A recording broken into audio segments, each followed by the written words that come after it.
Good evening, Dr. Zakir Naik.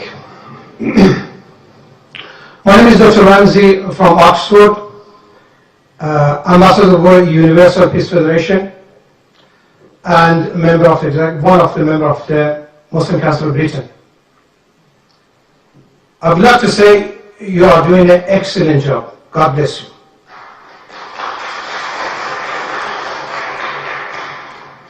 Now my question, Dr. Zakir Naik, in your opinion, is Islamophobia a real phenomenon?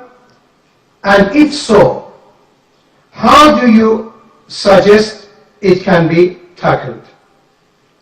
Does the responsibility lies with the Muslim community, or should Western society be doing more to breach this barrier of fear?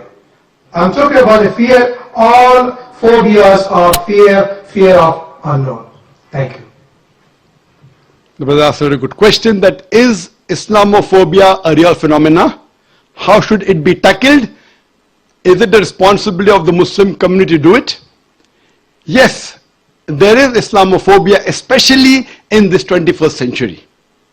And as I mentioned in my speech, I believe one of the major reasons for this Islamophobia is the media. And I said in my speech that the media spreads several misconceptions about this religion of Islam. I do agree it is the duty of us Muslims that we should spread the true teachings of Islam. I am aware that there are black sheep in the Muslim community. I am not saying all Muslims are 100% pious, all are good. There are black sheep in every community, including Islam. What does the media do?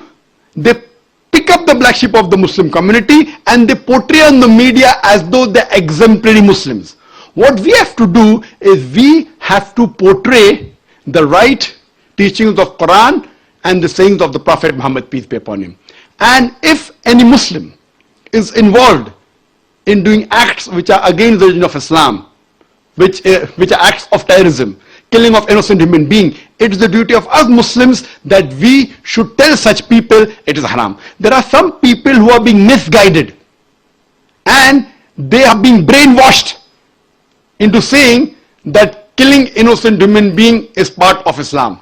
You will get reward. It's our duty as the mainstream Muslims to try and convey the right message of Islam and prevent such Muslims from being misguided. That's point number one. Point number two, it's our duty to tell the government of the country where you're living that Islam is a peaceful religion.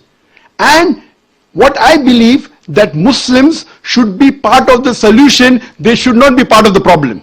The government should not think that Muslims are part of the problem, they should think Muslims are part of the solution. And that's the advice I even give to the police of India and the police of Bombay, and I interact with the police force very often. And I tell them that just for a few should take the Muslims in confidence. And the best is to have an interaction. I have addressed many police officers from very different countries, and we should try and have a question and answer session and remove the misconception in their mind and prove to them that Islam is one of the most tolerant religion, it's a peaceful religion, and if you know the teaching of Islam, surely the least person that you'll have to fear is fear a true Muslim. I'm not talking about the black sheep of the Muslim community. Hope that answers the question.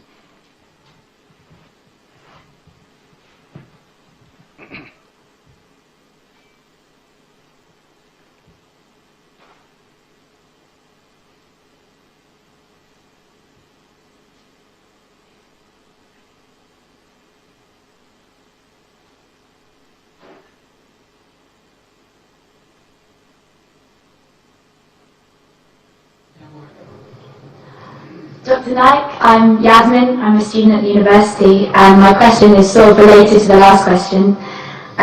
You talked about you wanted to come to the UK because you wanted to reach out to Muslims who you felt that the government were not able to reach out to. And I wondered why, in your opinion, you felt that the government were failing in this way to reach out to Muslims in Britain. Thank you. Just as a question that I wanted to come to UK to reach out to those Muslims who the government could not reach out. Sister, there's a slight confusion. I said Charles Farr, the Director General of the Office of Security and Counter-Terrorism, felt that I could reach out to those Muslims who the government could not reach out to. He felt that, not me. And I think, again, because of the information which the Home Department has, that Peace TV is the most popular Islamic satellite channel in UK, watched by the Muslims as well as the non-Muslim, and the most popular speaker, according to the Home Department, not according to me, according to the Home Department, is Dr. Zakir Naik. So I repeated what he thought. He thought that I could reach better. Maybe he thinks that my speeches have influence, and he may have read my speeches in context. That's the reason he was not in favor of the Home Secretary that she passed the exclusion order. Hope that answers the question.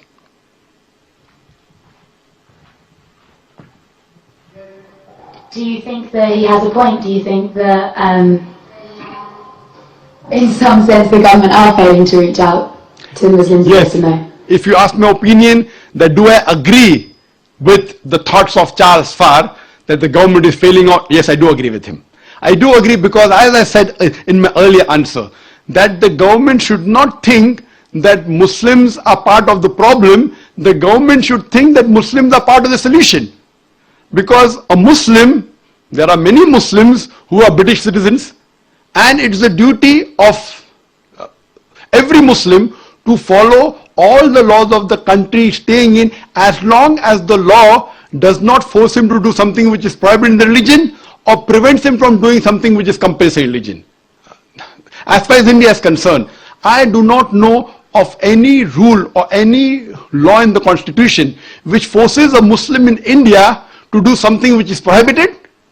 Neither does it prevent me from doing something which is compulsory. So I am a practicing Muslim and I'm proud to be an Indian. So I'm proud to be an Indian Muslim. Similarly, there are many Britishers who I feel may be feeling the same. They may be Muslims and they may be following the laws of the country, so they're British Muslims.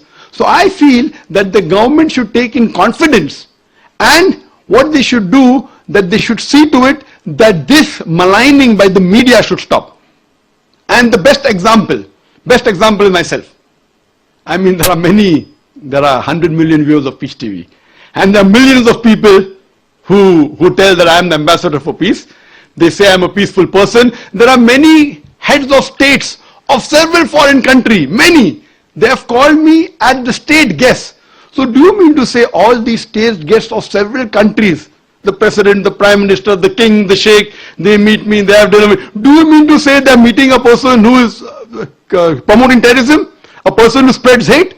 So what I'm saying, that this is all again manipulated by the media. So the government should not fall prey to the media and take any decision hastily. What they should do, they should give a chance for the person to clarify. And then I'm sure that most of the misconception will be removed, and I'm sure that UK would be a more peaceful country to live in. Hope that answers the question.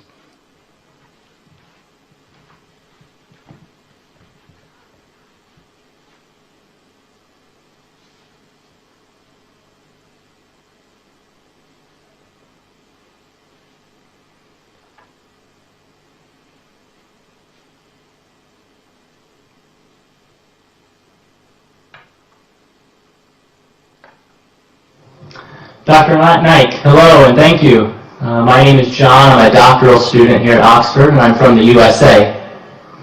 My question has to do with persecution, specifically how former Muslims are sometimes killed if they have chosen to leave Islam, deciding that another religion is more true. For example, my girlfriend is Turkish and she lives in Turkey. She used to be Muslim, but decided to become a Christian after understanding Jesus in a new way, as God made flesh. She has had fears in the past that she may be harmed or even killed for her decision. In light of the recent attention to this matter in Pakistan with Miss Bibi and the blasphemy laws, my question is this: what are you doing, or what do you plan to do, to educate Muslims that if someone chooses to leave Islam, that person should not be killed? Well, that's a very important question. And he said that what if a person who's practicing Islamic faith changes to any other faith? Is it required that he should be killed? And all these articles that came about me, a preacher of hate, one of the point was that Dr. Zakir prescribes death penalty for those Muslims who leave their faith and they profess any other faith. Again, these reports were out of context. They took up a portion of my speech where I said that many scholars say that a Muslim who leaves this faith and professes any other religion, death penalty is the punishment. But I went on to further say that death penalty is not a standard punishment for any Muslim who leaves this faith and professes any other religion.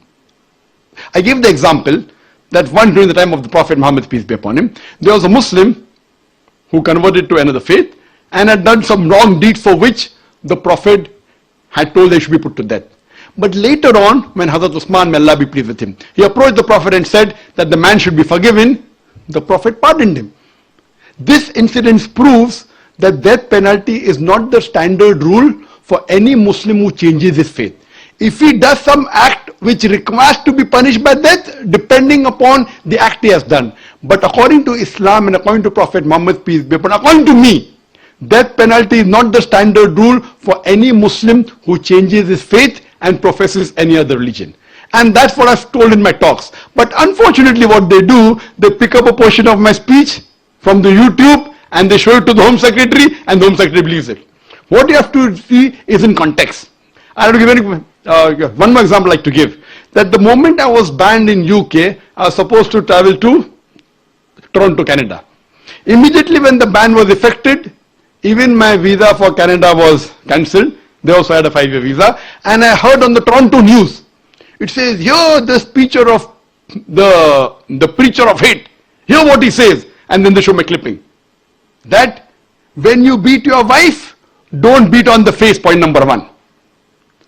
When you beat, you should not leave a mark on the body. Finish. Now they are showing a clipping, a portion of my answer. Anyone who hears these two statements, when you beat your wife, don't beat on the face. When you beat, you do not leave a mark on the body. A person will think that Zakir is showing how to beat your wife without leaving a mark. It was a portion of my answer when a non-Muslim asked the question that doesn't the Quran say that you should beat your wife? And I said the Quran says in Surah Nisa, chapter number 4, verse number 34. It says that when your wife is disloyal to you, first you admonish her. Point number 1. Admonish her first, then you stop talking to her. Then stop sharing her bed. Then you can beat her lightly. The Arabic word is daraba. And when someone asked Ibn Abbas, may Allah be pleased with him, the companion of the Prophet, he said it means like beating with a toothbrush. And further the commentary says, so the Prophet said, when you beat your wife, you should not beat on the face, point number 1. Beat her in such a way that there is no mark left on the body. So this part was shown, and I continued. Islam and Quran never suggest wife bashing. It means you should beat with the toothbrush lightly. In modern terminology, I said beating with a handkerchief.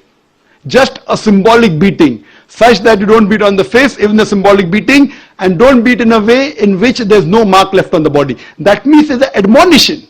It's just a symbolic beating. So they cut off all the portion and show only 2 sentences of mine, and they promote that Zakir is a person who's against women. So these things were also done regarding the death penalty for a person who changes the faith from Islam. But as I told you, in Islam, the standard rule is not death penalty for a Muslim who changes his faith to any other religion. Hope that answers the question.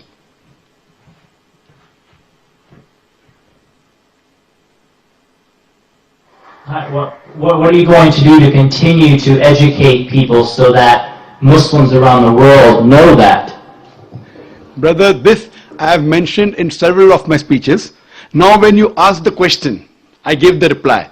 There are tens of millions of people watching this program on Peace TV. They are being educated that death penalty is not the standard rule. But why will they believe in me? Because I've given the reference. I gave the reference of the saying of the Prophet from Abu Dawud.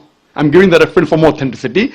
Abu Dawud, volume number 3, hadith number 4345. Now when I'm giving reference Abu Dawud, volume number 3, hadith number 4345, anyone can go and check up. In this hadith, the sayings of the Prophet pardoned the person who was a Muslim and changed to another faith. Now the difference between my answer and the other answers are, the other people just say without giving reference. Now when I give a reference, sayings of the Prophet, Abu Dawud, volume number 3, hadith number 4345, you can go and check up. So this gives more authenticity, and I'm sure now there are millions of Muslims who will agree that death penalty is not the standard rule for any Muslim who changes his faith to any other religion.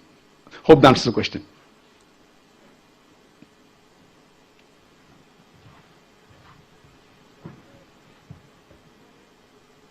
For this evening due to the limitation of the satellite link. However, I would ask you now to join with me in thanking Dr. Naik for his speech and pass it back to Peace TV to finish the evening. And with that, ladies and gentlemen, I remain James Sangman and your president. Thank you.